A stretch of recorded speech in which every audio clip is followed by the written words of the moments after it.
L'éveil véritable est brutal. Il détruit toutes les illusions à l'intérieur de toi. Quand tu commences à prendre conscience du monde tel qu'il est, le séisme intérieur débute.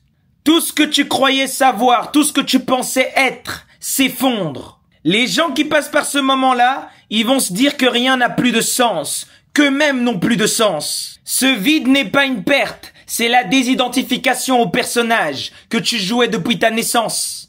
C'est le choc de la désillusion. Tu réalises que tout, éducation, société, croyances, valeurs, était qu'une mise en scène. Tu te rends compte que tout a été inversé pour éteindre ta lumière. Qu'il n'est pas question d'une lutte physique, mais bien d'une lutte spirituelle, d'une lutte invisible. Tu te rends compte que depuis toutes ces années, tu pensais penser, mais on pensait à ta place.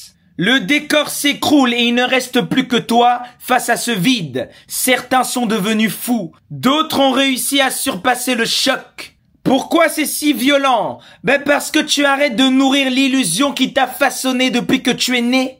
Mais ce qu'il faut réaliser, c'est que le personnage meurt, mais jamais toi. Toi, l'être réel, l'être cosmique, l'être multidimensionnel. Lorsque tu prends conscience, ton personnage meurt, mais ton être réel rayonne. Le mental panique parce qu'il perd ses repères, ses histoires, ses étiquettes, sa sécurité. Bernard de Montréal disait que l'homme ne craint pas la vérité, il craint de perdre son mensonge. Prenez cette opportunité pour vous reconstruire véritablement en être de lumière.